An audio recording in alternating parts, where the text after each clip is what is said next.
Alright guys, welcome to Red's Resort. Today we're going to be starting a little series called How to Star Citizen, where we guide new recruits along the hazardous stretches of the Star Citizen universe. In this episode we're going to look at getting started in the game, so let's start by buying a game package. So you've decided to buy Star Citizen, you get to the store and are met with this. What you want to do is scroll right to the bottom, then hit Pledge Store, and then View All Game Packages.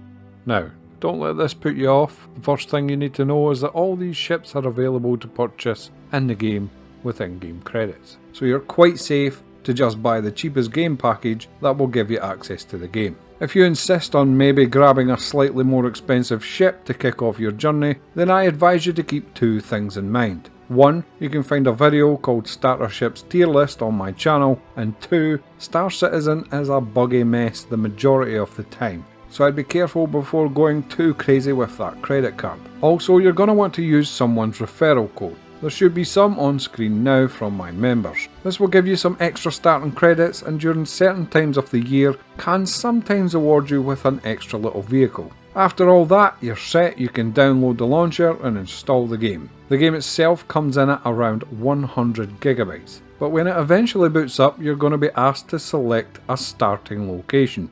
There's 4 to choose from. The beautiful city of New Babbage on the icy terraformed super-Earth world of Microtech. Microtech is known for its vast forested mountain ranges and perpetual ice sheets. Its climate, however, leaves a lot to be desired, and the weather is subject to strong blizzards and ice storms. The city of New Babbage itself was designed to support the creativity of the highly skilled workforce needed to drive Microtech's innovation. Areas like the Commons were constructed as creative workspaces dedicated to providing areas for programmers and engineers to relax, network and plan. Meanwhile, the city's robust nightlife provides an outlet for the workforce's high-pressure crunch times and higher-than-average salaries, who make regular use of the high-end bars. Complementing that is the ample commerce plaza that caters for everything from ship components and ship weapons to fashion and trade services. Definitely the most natural and beautiful home location for any would-be explorers. Area 18 on ArcCore is the literal beating heart of capitalism in the Stanton system. The entire planet's surface is entirely smothered in one continuous, impenetrable city. And although staggering in scale, this makes surface landings impossible other than at a few select landing zones. The primary one of these being the city hub of Area 18. The site boasts an incredible dynamic range between the pervasive neon marketing adorning the peaks of the multi-layered factory complexes and the back streets and side alleys speckled with noodle stalls and exposed vents, all surrounded and entrenched by the ever-bustling city traffic. A vibrant place where a pilot can buy armour and guns or casual clothes. There's ship components and ship weapons, and there's even a ship showroom where you can buy entire ships once you have the money. On top of that, there's the usual access to trade facilities and a pretty decent bar. A nice all-round starting zone with a bit of everything you need to get you started on your journey.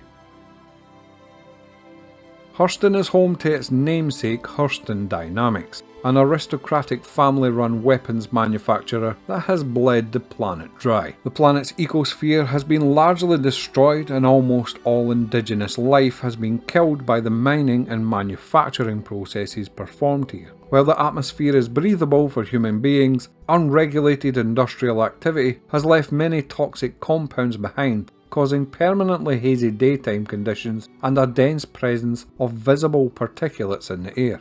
The main landing zone of Lorville is essentially a giant sprawling industrial zone encircled by an outer wall. Its many residential areas exist in the shadow of the central tower and the corporate headquarters of Hurston Dynamics. Aside from the seedy bar and typically dystopian living quarters, there also exists a clothes and armour store and a massive ship weapons showroom. The regular trade facilities are available as well, and a pretty expansive showroom where a few ships can be boarded and walked around before purchase. A truly dismal yet absolutely fascinating place to start your adventures into the verse.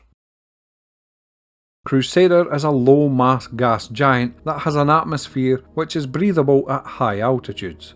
Taking advantage of this, the planet became home to a military-constructed latticework of inhabitable floating platforms. The platforms proved to be ideal for Crusader industries and their immense shipyards. Since they've taken over, the platforms are now home to multiple very high-quality residential areas. The Cloudview Centre platform is Orison's main commercial area and home to the Stratus Shopping Centre. Above that is the Voyager Bar, and in the Crusader Industries showroom you can find a small selection of ships and weapons.